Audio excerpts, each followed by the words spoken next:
Hello दोस्तों, मैं संदीप आप सबका अपने YouTube चैनल ज्ञान एजुकेशन आरबीएल में स्वागत करता हूं। आपको पता है कि हम इस पर संपूर्ण हिंदी देख रहे हैं, ठीक है। और इसके अलावा हम उत्तर प्रदेश स्पेशल के बारे में भी पढ़ रहे हैं। इनमें हम प्रत्येक जिले के बारे में देख रहे हैं, यानी उत्तर प्रदेश के पूरे 75 जिलों में से हम प्रत्येक जिला के बारे में देख रहे हैं। तो देखिए, आज हमारा टॉपिक है क्या। देखिए, रस छंद अलंकार, तीन चीजें हम देख रहे थे, ठीक है, जिनमें से हमारा रस का टॉपिक एकदम समाप्त हो गया। तो आज से हमारा अलंकार शुरू हो गया, ठीक है। इसके बाद हम छंद पढ़ाएंगे, तो लगभग हमारा 80% कोर्स भी इसके साथ में ही कंप्लीट हो जाएगा, ठीक है। तो इसके बाद आप लोग बताना कि क्या हम लेकर के आएंगे, मगर उसके पहले हमें आज अलंकार देखना। देखिए, तीन चीजें होती हैं, रस, छंद और अलंकार। तो पहले देखते हैं रस क्या होता है दोस्तों। रस देखिए किसी चीज में आनंद प्रदान करता है। कोई चीज आप पढ़ रहे हो तो उसमें आनंद आएगा, आपको हंसी आएगी या फिर रोना आएगा या फिर किसी प्रकार के जो भाव आएंगे वो रस के कारण ही होते हैं। तो रस का काम क्या होता है, उसमें किसी चीज को पढ़ने से या सुनने से श्रोता को दोस्तों या फिर पाठक को आनंद प्रदान करना, ठीक। अलंकार क्या होता है दोस्तों, ये शोभा बढ़ाता है। क्या शोभा बढ़ाता है, अभी समझाएंगे, ठीक। शोभा बढ़ाता है। और छंद क्या करता है, ये नियम कानून तय करता है, ठीक। तो ये चीज आप समझ सकते हैं एकदम शॉर्ट में, ठीक है। अब चलिए हम देखेंगे आज अलंकार के बारे में। किसके बारे में, अलंकार के बारे में। देखिए, अलंकार क्या होता है, सबसे बड़ी बात क्या है कि अलंकार क्या होता है। तो आपको बता दें कि अलंकार को हम अगर सिंपल भाषा में देखते तो अलम प्लस कार, तो सब मिनट के बनेगा अलम प्लस कार। देखिए, क्वेश्चन पूछा गया था आपके यूपी टेट में कि अलंकार में कौन सा उपसर्ग है दोस्तों, क्या कौन सा उपसर्ग, तो अलम हो जाएगा। देखिए, जहां कहीं भी बिंदी होती है दोस्तों, ये बिंदी अधिकतर मां में टूटती है। जैसे संसार में पूछ ले कौन सा उपसर्ग है, तो सम हो जाएगा। क्या हो जाएगा, ये बिंदी हमेशा मां में टूट जाती है, तो सम धन सार हो जाएगा, ठीक है। तो उसी प्रकार से अलंकार में कौन सा उपसर्ग होगा, तो अलम हो जाएगा, ठीक है। अब देखिए, यहां अलम का अर्थ क्या होता है, आभूषण, समझिएगा। आभूषण, आभूषण मतलब क्या होता है, गहना। आपको पता होगा कि कोई स्त्री होती है, जिस प्रकार से उसे सजने के लिए, संवरने के लिए गहनों की आवश्यकता होती है, नहीं तो वो कैसे लगेगी आप खुद ही समझ सकते हैं। बिना सजावट के स्त्रियां कैसी लगेंगी आप खुद ही सपोज करिए कि मान लिया कोई स्त्री को आप देखते हैं, कोई लड़की है, ठीक, उससे आप ऐसे देख लीजिएगा, ठीक, ऐसे घर में देख लीजिएगा, आम तरीके जो रहती है वो कैसे दिखेगी। और वही लड़की अगर कहीं निमंत्रण मिल जाए दोस्तों, तो आप उसे पहचानने से इनकार कर दोगे कि यही लड़की है ना। आप कहीं भी देखेंगे गांव में घूमती हुई मिल जाएगी, पता नहीं कैसे घर में कैसे रहेगी, है ना। उसका मतलब एकदम वेशभूषा अलग सा लगेगा। और वही लड़की अगर आभूषण पहन ले, सौंदर्यता मतलब मेकअप कर ले, ठीक, तो उसके बाद वो क्या लगे, एकदम चांद जैसे लगेगी ना। तो वो चीजें होती हैं। ये कमाल किसका होता है, तो अलंकार यानी आभूषण का। उसी प्रकार से जैसे कोई सेंटेंस कह दिया जाए, ठीक है, एकदम सेंटेंस कह दिया जाए दोस्तों, और फिर उसमें क्या अलंकार डाल दिया जाए, तो सेंटेंस भी उसी तरीके से हो जाता है। जिस प्रकार से एक घर में रहने वाली लड़की और फिर वही निमंत्रण मिलने वाली लड़की, उसी तरह से समान में ये बदल जाते हैं, ठीक है। जैसे देखिए, हम कुछ बता के दिखाते हैं आपको। जैसे जैसे कह देगा कि मुझे पति के लिए मतलब कि श्रृंगार करना है, ठीक, ऐसे कहा गया मुझे पति के लिए श्रृंगार करना है, ठीक, मुझे पति के लिए श्रृंगार करना है, श्रृंगार करना है। देखिए, ये कैसा लग रहा है, श्रृंगार करना है। देखिए, ये एकदम आराम सा लग रहा है, ऐसा मतलब कि हमें इसमें कोई मजा नहीं आ रहा, ठीक है, कि मुझे पति के लिए श्रृंगार करना है। ये कैसा एक सिंपल सेंटेंस होगा। अगर इसी में हम क्या कर लें कि इसको गहने पहना दें, यानी इसमें अलंकार डाल दें दोस्तों, इसमें खूबसूरती बढ़ा दे, इसका सौंदर्य बढ़ा दे, तो हमने क्या कह दिया है, सजना है मुझे सजना के लिए, सजना है मुझे सजना के लिए, सजना है मुझे सजना के लिए, ठीक है, सजना के लिए। तो देखिए, यहाँ पे कितना अच्छा लग रहा है, सजना है मुझे सजना के लिए। वही हमने कहा मुझे पति के लिए सजना है, श्रृंगार करना है, तो यहाँ पे समझ में नहीं आ रहा, थोड़ा अच्छा नहीं लग रहा है। जिस प्रकार से ये मतलब कि घर में रहने वाली लड़की इस तरह से बिना मेकअप के इस तरह लगेगी, ठीक, मुझे पति के लिए श्रृंगार करना है, और वहीं अगर निमंत्रण मिलेगी तो क्या होगी, सजना है मुझे सजना के लिए। देखिए, अब सजना है मुझे सजना के कितना अच्छा लग रहा है कि यहाँ पे सजना शब्द 2 बार आया है, और सजना में दोनों के अर्थ अलग अलग है। एक सजना हो गया श्रृंगार करना, और एक सजना हो गया आपका पति, ठीक है। तो यहाँ पर देखिए, तो ये चीज होती है अलंकार में। अगर वही चीज हम बोलते कि मुझे पति के लिए सजना है या फिर श्रृंगार करना है, तो बहुत कम अच्छा लगता है, है ना। अगर वही चीज हमने बदल दिया, इसमें अलंकार डाल लेकर सजना है मुझे सजना के लिए दोस्तों, तो यहाँ पे हमें बहुत ही अच्छा लगा, उसमें का सौंदर्यता बढ़ गई, ठीक। तो यही चीज करता है अलंकार करता। चलिए देखते हैं। अब देखिए, भाषा में शब्द और अर्थ की दृष्टि से सौंदर्य उत्पन्न करते हैं, कौन करते हैं, तो अलंकार करते हैं। ये क्वेश्चन आपके यूपी में पूछा गया, इसलिए हमने इसमें शामिल कर दिया कि उसमें क्वेश्चन था कि भाषा में शब्द और अर्थ की दृष्टि से सौंदर्य उत्पन्न कौन करते हैं, तो कौन करता है दोस्तों, अलंकार, ठीक है। अब देखिए, एक क्वेश्चन आपके वनरक्षक परीक्षा में पूछा गया था, जो वनरक्षक की परीक्षा होने वाले हैं 4 अप्रैल को, तो उसी में पूछा गया था कि अलंकार का शाब्दिक अर्थ होता है, तो क्या होता है, आभूषण। तो ये क्वेश्चन भी आप ध्यान में रख लीजिएगा, ठीक है। अब देखिए, अगर इसकी हम परिभाषा देखें अलंकार क्या होते हैं, तो जो शब्द काव्य की शोभा बढ़ाते हैं उन्हें ही क्या कहते हैं दोस्तों, हम अलंकार कहते हैं। क्या? जो शब्द काव्य की शोभा बढ़ाते हैं उन्हें हम क्या बोलते हैं, अलंकार कहते हैं। तो ये चीज आप अपने दिमाग में बिठा लेना। और देखिए एक क्वेश्चन ये है कि अलंकार के कितने भेद होते हैं, तो क्वेश्चन आएगा कि अलंकार के कितने भेद होते हैं, तो आप 3 बता देना। अलंकार के मुख्यतः भेद कितने होते हैं दोस्तों, पूछा गया था ये क्वेश्चन आपके यूपीएसआई में। अलंकार के मुख्यतः कितने भेद होते हैं, तो 2 बताना। ठीक है, अलंकार के मुख्य रूप से 2 भेद होते हैं, कौन सा, शब्दालंकार और अर्थालंकार। ठीक है, वैसे 3 होते हैं। अगर मुख्यतः शब्द जोड़ दे, जैसे कि यूपीएसआई में पूछा गया था कि अलंकार के मुख्यतः कितने भेद होते हैं, तो 2 होते हैं। कौन कौन से, शब्दालंकार और अर्थालंकार। ठीक है, समझिएगा। शब्दालंकार का होता है जिसमें शब्दगत क्या होता है, चमत्कार होता है। ये भी क्वेश्चन पूछे गए हैं कि शब्दगत चमत्कार किसमें होता है, शब्दालंकार में, और अर्थगत चमत्कार किसमें होगा, अर्थालंकार में। देखिए हम एक एक चीज के बारे में देखेंगे और बहुत अच्छे से देखेंगे।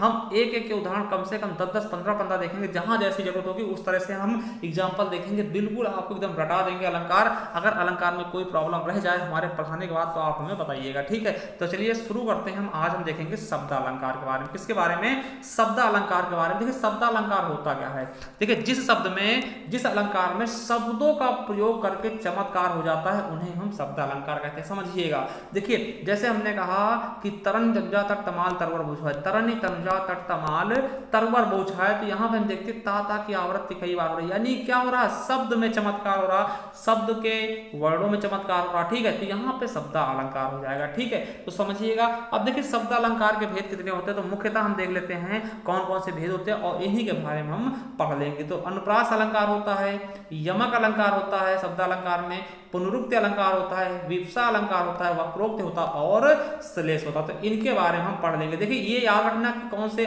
शब्दालंकार होते हैं, कौन से अर्थालंकार, क्योंकि क्वेश्चन कई बार पूछा जाता है कि निम्नलिखित में से कौन सा शब्द अलंकार का भेद नहीं है, तो उनमें से एक ऑप्शन इनके अलावा होगा। ठीक है, तो आप उसे आराम से पहचान लेंगे। तो इसलिए भैया इनको तो जरूर याद रखना कि कितने होते हैं और कौन कौन से हैं, ये आपको विधिवत तरीके से याद रखना है। ठीक है, तो चलिए अब हम पहला अलंकार देखते हैं शब्द में, कौन सा, अनुप्रास अलंकार। क्या, अनुप्रास अलंकार के बारे में आज हम विधिवत देखने वाले हैं। देखिए अनुप्रास शब्द 2 शब्दों से मिलकर बनता है। क्या, अनुप्रास शब्द 2 शब्दों से मिलकर बनता है। ठीक है, कौन कौन सा, अनु प्लस प्रास। क्या, अनु प्लस प्रास। देखिए जहां पर अनु का अर्थ होता है बार बार, क्या, अनु का अर्थ होता है रिपीट करना, ठीक, अनुसरण करना। ठीक है, तो अनु का अर्थ होता है बार बार और प्रास का अर्थ होता है वर्ण। तो इसका मतलब समझ सकते हैं कि बार बार वर्ण आना। ठीक है, तो कह सकते हैं जब किसी वर्ण की बार बार आवृत्ति हो, देखिए आवृत्ति को ही बार बार बोलते हैं, तो बार बार लगा ले या फिर आवृत्ति लगा ले, तो वो समझिएगा कि जहां पर किसी वर्ण की बार बार आना हो, बार बार वो वर्ण आए या फिर आवृत्ति हो किसी वर्ण की, और तब चमत्कार होता है। ठीक, देखिए जब किसी वर्ण की बार बार आवृत्ति हो तब चमत्कार होता है, तो उसे हम अनुप्रास अलंकार कहते हैं। और यही सेम क्वेश्चन आपके यूपी टीजीटी में पूछा गया था कि जब किसी वर्ण में बार बार आवृत्ति होती है तो उस वहां पे कौन सा अलंकार होता है, तो कौन सा होता है, अनुप्रास अलंकार। यही क्वेश्चन आपके यूपी टीजीटी 2002 में पूछा गया था। ठीक है, तो हम समझ सकते हैं जब कहीं पर कोई वर्ण कई बार आए तो वहां पे क्या होता है दोस्तों, वहां पे आपका क्या हो जाता है, अनुप्रास अलंकार। देखिए वर्ण और शब्द में भेद, मतलब कि आप परेशान मत होइएगा। शब्द क्या होता है, देखिए वर्ण क्या होते हैं, आ से लेकर के ज्ञा तक सबसे छोटी इकाई होती है वर्ण। ठीक है, और शब्द क्या होते हैं, इनसे मिलकर बनते हैं। जैसे आम कह दे तो आम शब्द होगा। ठीक है, तो शब्दों का प्रयोग हम किसमें करेंगे, यमक में करेंगे, श्लेष में करेंगे, मगर वर्ण का प्रयोग अनुप्रास में हो रहा है। ठीक है,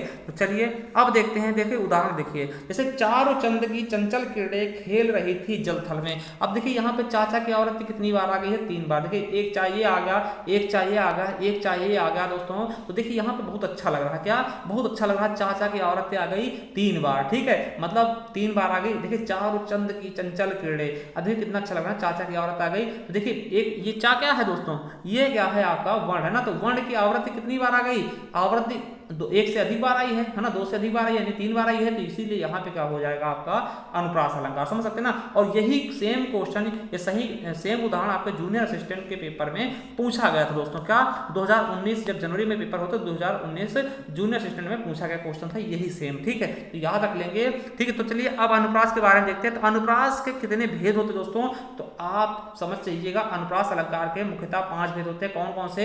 एक होता है छेकानुप्रास, दूसरा होता है वृत्तानुप्रास, तीसरा होता है लटानुप्रास, चौथा होता है अंत्यानुप्रास और पांचवा होता है आपका श्रुत्यानुप्रास। तो चलिए इनके बारे में हम एक एक करके विधिवत अच्छे से जानने वाले हैं कि कौन सा अनुप्रास किस अनुप्रास के कैटेगरी में आता है। ठीक है, तो यहां से भी आपके इंपॉर्टेंट क्वेश्चन बनते हैं आपके अनुप्रास अलंकार से।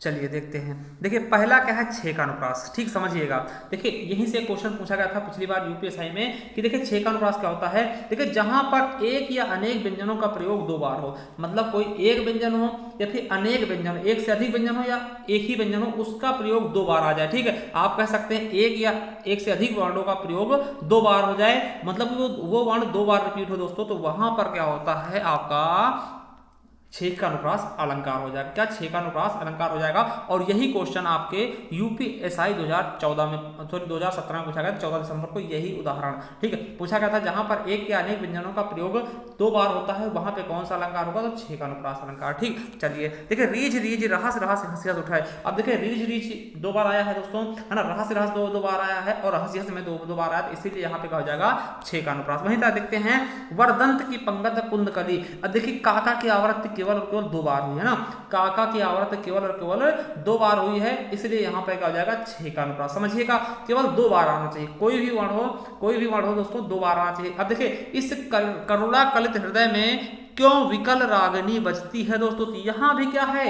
देखिए करुणा और कलित, मतलब कहा की आवृत्ति दो बार आई है। देखिए दो से ज्यादा बार नहीं आनी चाहिए, दो से ज्यादा बार नहीं आनी चाहिए, नहीं वृत्तानुप्रास हो जाएगा। छेकानुप्रास में कोई वर्ण जो होता है, कोई भी वर्ण जो होता है दोस्तों केवल और केवल दो बार रिपीट होता है। समझिए, तीसरा उदाहरण देखते हैं, चौथा उदाहरण देखते हैं दोस्तों, उसकी मधुर मुस्कान किसके हृदय तल में नहीं बसी। देखिए माँ की आवृत्ति कितनी बार आ गई है? दो बार आ गई है। क्या? दो बार आ गई। चलिए इसका हम इंक का कलर चेंज कर लेते हैं।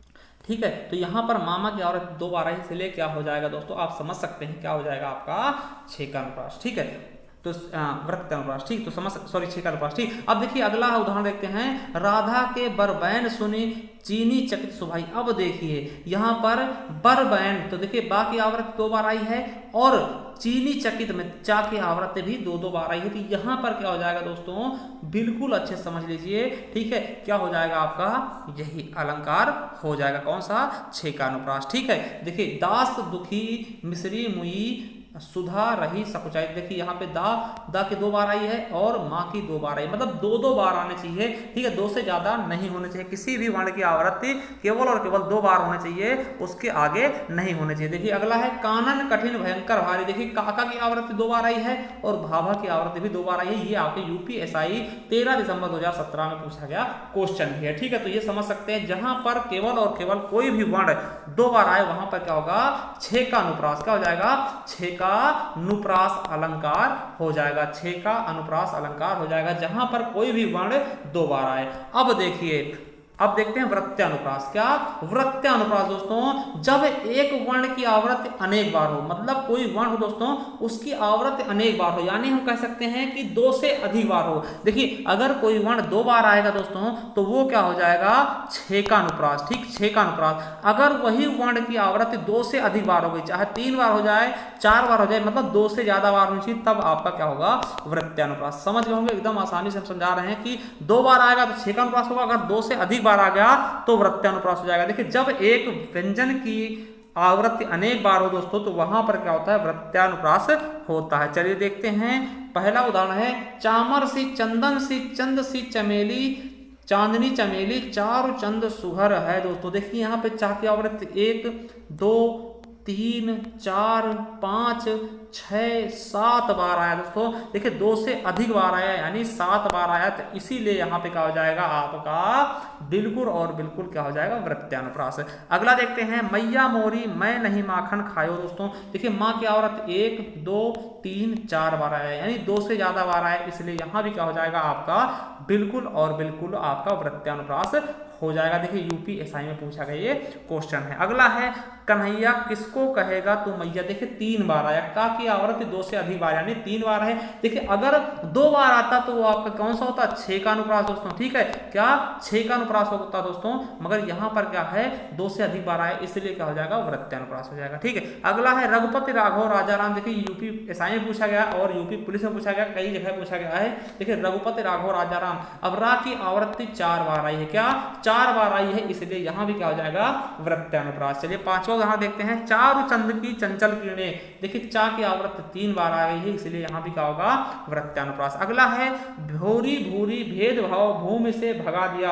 अब देखिए यहाँ पर भा की आवृत्ति कई बार हो रही है, 2 हो गए, 3 हो गए, 4 हो गए, 5 हो गए, 6 हो गए, तो 6 बार आ गए, यानी यहाँ भी क्या हो जाएगा, वृत्तानुप्रास हो जाएगा। अगला है तरण्य तनुजा तट तमाल तरवर बहुछाए। देखिए जूनियर असिस्टेंट में पूछा गया क्वेश्चन है, ठीक इसी 2019 पेपर में पूछा गया था। देखिए ता की आवृत्ति 1 2 3 4 5 बार आया है दोस्तों, तो यहाँ भी क्या हो जाएगा आपका, वृत्तानुप्रास अलंकार। ठीक है, अगला देखते हैं उदाहरण, 8वां उदाहरण क्या है, सुन सिय सत्य अशीष हमारी। अब देखिए सासा की आवृत्ति 3 बार आई है दोस्तों, इसलिए यहाँ भी क्या हो जाएगा, वृत्तानुप्रास। अगला है शेष महेश गणेश दिनेश सुरेशों जहीं निरंतर गाओ। देखिए यहाँ पे लास्ट में देखते हैं ए से आ रहा है दोस्तों, ई से आ रहा है, तो यहाँ भी कई बार आया है, इसलिए यहाँ भी हो जाएगा आपका। ठीक है, अगला देखते हैं, सबहि सुलभ सब दिन सब देखा सेवत सादर समन कलेसा। देखिए सा की आवृत्ति कितनी बार आ चुकी है, क्या बहुत बार आ चुकी है, इसलिए यहां भी क्या हो जाएगा आपका, वृत्तानुप्रास। ठीक है, अगला देखते हैं, सो सुख सुजस सुलभ मोहि स्वामी। देखिए यूपी टीजीटी के प्रश्न पत्र में पूछा गया क्वेश्चन है दोस्तों, यहां भी सा की आवृत्ति कई बार हुई है, यानी सा वर्ण की आवृत्ति कई बार हुई है, इसीलिए यहां पे भी क्या हो जाएगा, वृत्तानुप्रास। ठीक है, अगला देखते हैं, मुदित महीपत मंदिर आवे सेवक सचिव सुमंत बुलावे। तो यहाँ पे दोस्तों माँ की आवृत्ति कई बार हुई और यहाँ पर सा की आवृत्ति कई बार हुई, और ये आपके यूपीएसआई में भी इसकी आवृत्ति हुई है। ठीक है, तो यहाँ भी क्या हो जाएगा आपका, वृत्तानुप्रास। ठीक है, अगला देखते हैं लटानुप्रास। देखिए समझिएगा लटानुप्रास क्या होता है।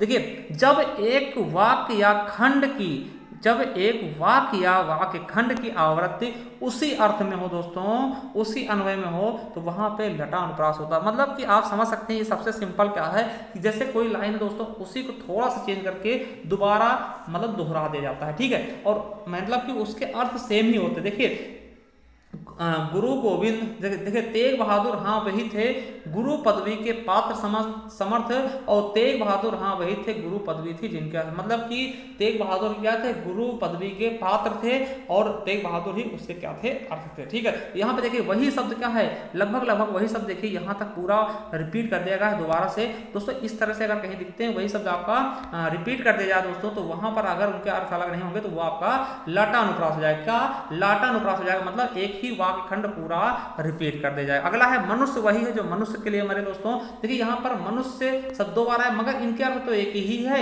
मनुष्य मतलब मनुष्य होता वही, देखिए मनुष्य वही जो मनुष्य के लिए, मतलब कि यहाँ पे है अच्छा मनुष्य वही है जो एक मतलब कि कोई गरीब मनुष्य के लिए, मतलब जो विपदा में फंसा हो उसके लिए वो परेशान हो, वही तो मनुष्य है ना, उसके अंदर ही तो मनुष्यता है। यहाँ पर सेंटेंस तो देखिए 2 बार रिपीट हुई, यहाँ पे यमक नहीं होगा क्योंकि इनके अर्थ अलग अलग नहीं है दोस्तों ना। मनुष्य का अर्थ मनुष्य ही है, एक क्या है कि थोड़ा दयालुता वाला जो मनुष्य की हेल्प कर सके ना। अब देखिए लड़का तो लड़का ही है। अब देखिए यहाँ पर देखिए दोनों शब्द लड़का है, मगर यहाँ पे यमक नहीं होगा क्योंकि देखिए रिपीट तो हो रहा है मगर इनके अर्थ अलग नहीं हो रहे हैं। देखिए लड़का तो लड़का ही है, कहते नहीं एकदम लड़का है, एकदम लड़का है, अब इसको रहने दो ना। लड़का मतलब क्या, छोटा उम्र में छोटा है और थोड़ा सा लड़कपन है उसके अंदर ना, तो वही चीज कहा गया है, लड़का तो लड़का ही है ना। कहीं लड़का लड़का ही है, उससे गलती हो जाती है ना, तो इस चीज से क्या सकते हैं, इसके कोई अलग अर्थ नहीं निकल रहे हैं, इसलिए क्या हो जाएगा, यहाँ भी कहा जाएगा लाटानुप्रास या फिर लटानुप्रास। ठीक है, चलिए अब अगला दिखाते हैं, पूत कपूत तो का धन संचय, पूत सपूत तो का धन संचय। देखिए यहाँ पर वही सेंटेंस क्या हो रहा है, दोबारा से दोहरा दिया जा रहा है, केवल यहाँ पे कपूत और यहाँ पे